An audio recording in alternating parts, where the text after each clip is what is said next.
Hi, this is Ed, and I'm here in San Diego. As you can see, it's a nice little scene. This is a park adjacent to the condo where we live in downtown San Diego. And James Moss is shuffling between London and New York and here today in Manhattan. Welcome, James. Hi Ed, great to be back and end of year and final catch up. Yes, and Merry Christmas to you. And this is interesting time. Currently, I'm in Phoenix. We were in Palm Desert, and today and this week in Phoenix, and then back to San Diego for the weekend. So, a lot going on here. And Uh, so, James, the property market, interest rates are falling. And what do you think? People are going to jump? I think I think the interest rates are definitely going to help coming down. They just came down this morning in London again, the UK, which was great. And they came down, I think, last week in the States, quarter of a point, which So, is are they great. under 5% now? Yeah, they're I think I have to check actually. I was just looking at the paper this morning. I think 3.75 in the UK and a Sounds lower good. than that. I can't remember the US one off the top of my head. I think it's like three or three and a quarter to three and a half, something like that. But the trend this year has been great. Will it continue to next year? I'm not sure. I think there's a lot of pressure on the Bank of England, and certainly here in the States. I think it's very likely going to see a change at the head of the Fed, and I suspect that may put more emphasis on rates coming down. But the Fed is a complicated organization. It's not like one person calling the shots. It's more of a committee job, um, as is the Bank of England these days. But yeah, I think generally speaking, it will help, but it's not going to be a magic wand. You've got property shortages in both London and New York, in terms of rentals. Certainly will help the buying markets a little bit. But then again, you've got stock shortages. People aren't too inclined to move necessarily. So we'll see. I mean, we'll see what happens. But yeah, I mean, on the whole, it's a positive. I think can only contribute. Well, this is great. So let's go to your first slide and get right to some comparative information. Yeah, sure. Let me pull them up. We'll just have a quick look. And I thought we'd have just a last minute look, if you like, at what's happening in London and New York at the moment before we get through the holiday periods and into next year. So a little bit of a recap. So I've got a dog in the background who's just decided to, I'm going to ignore it. Um, so So in London, sorry, excuse me, Ed, I got to deal with this. Um, I did,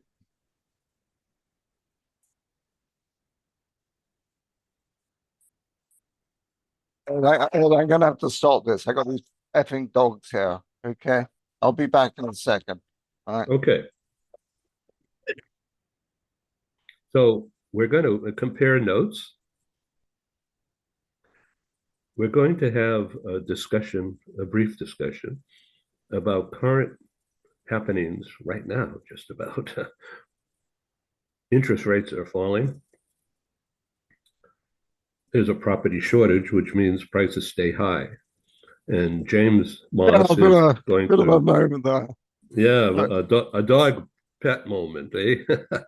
Well, I tell you, yeah. that's what Yeah, happens.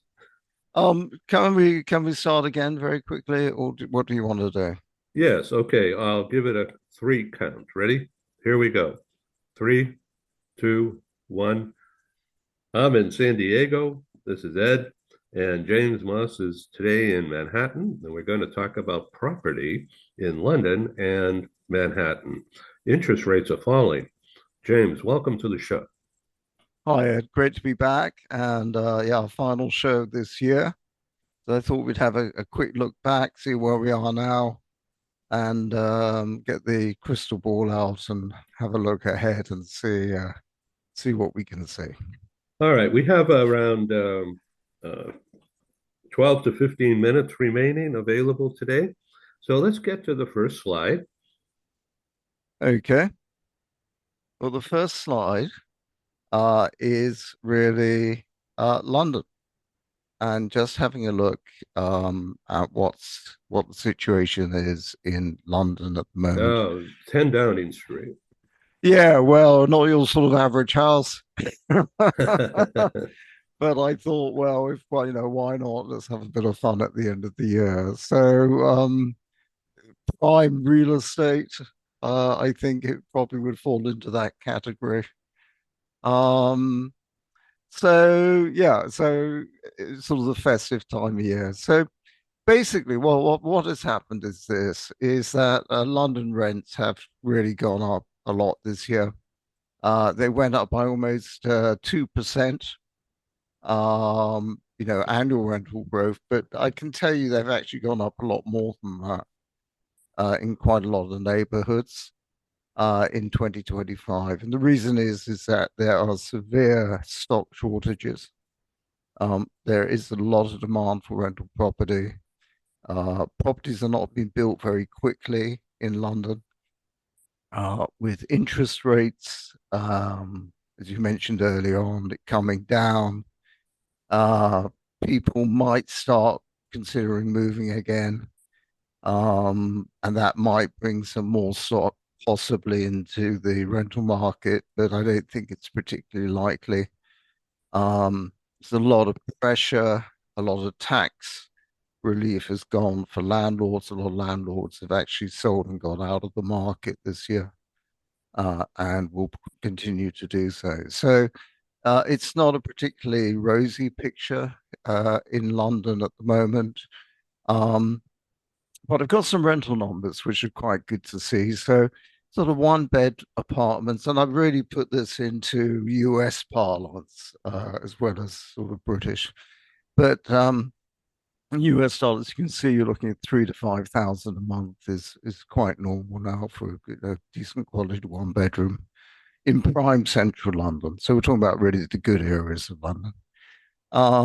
And you can pay, significantly more for that. So it's £2,500 a month or more. Um, Two bedders, you're looking at about 4,500 starting, sort of going up that way. And super prime, you can go into like crazy sort of telephone number type of pictures. Um, so the situation in London for rental property, finding rental property is really tough. Um, it's um, it's going to change in May of next year, where you have the Renters Rights Act has now come into force, and that's going to change the playing field entirely. I won't go into the details now, but we're already actively advising clients on how to start reading those tea leaves and how to prepare ahead. So the market is not going to get any easier. We find this with relocation clients. We even have to be faster and more efficient at finding properties for those guys. Luckily, we are. We're very technology driven. And sales prices are on the decline. Again, interest rates may start leveling that playing field off a little bit more, the coming down of interest rates. But that really is the situation in London at the moment. Um, so maybe let's go and have a look at New York, unless there's anything in No, let's go particular. forward. That's beautiful pictures there. A nice living room, or a waiting room, I guess. But and then that looks like a shopping street. Nice photo. Okay, let's go to Manhattan. Yeah, yeah. Okay, so let's have a look at Manhattan. Let's see where we are. we go. It's coming up. So, Manhattan, New York, very Christmassy here. I'm delighted to say it's also been very cold, actually. Today's a pretty mild day, but it's been absolutely freezing the past few days. Um, so quick look at Manhattan. Apartment rents have reached a new high, 2025. Again, there is scarcity in the market. Demand is outstripping supply. Um, quite a lot of New York landlords pulled out of the market, have been putting out for the last year or two now, because of the loss of tax breaks again. And they can't make the investments wash their face, as we like to say. So there's less stock. Um, the average rental for a Manhattan two-bedroom apartment is about 7,140 a month now, which is really pretty high. We've done quite a lot of work with one bedders at around sort of the 4,000 mark this year. But it is tight supply and there is very high demand. The median rent, yeah, median rents and average rents. I prefer averages to mediums. Um, but the medium rent is about 4,750, which sort of reflects that last comment I made about, quite a lot of work being done around the 4,000 mark at the moment. The luxury units, again, it's the same as London. The rents are a lot higher. Um, it's really the availability of stock. There's actually more stock around in New York than you might think because you have a lot of luxury condo buildings around, but some of which haven't sold, and therefore are being rented. You also get a lot of buildings in New York which are deliberately built for the rental market. So it's a slightly different picture over here. The medium rent in New York is about about 4,750, as I referred to earlier on. The sales market broadly flat, and if anything, is slightly down. In fact, in some areas, it's been down quite a bit. And again, I think the interest rate situation will certainly help that. Manhattanites tend to be a bit more mobile than their equivalent in London. But people have been living in a place for a long time and they're happy with it. They tend to stay. Where you do see things coming to mind is people downsizing, moving out of the city for tax reasons. You have New York City income tax here as well as federal taxes. Thus the sort of the fleeing to Florida, which we're seeing a lot of companies and individuals. Um, but that really is sort of the situation. Will it get better next year? Um, I don't know. We'll just have to see what happens. There's a new mayor coming in January.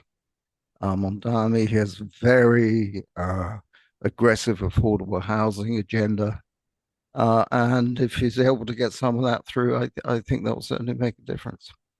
So I think that's where we are in Manhattan forward slash better parts of Brooklyn at the moment. Wishing you guys well. Thank you very much for Curzon comments at year end 25. Looking forward to seeing you in a few weeks in the new year. Happy New Year, Happy Christmas, Happy Hanukkah, and look after yourself, Ed, and catch you in January. Take care. Bye bye. Thank you for this. Cheers.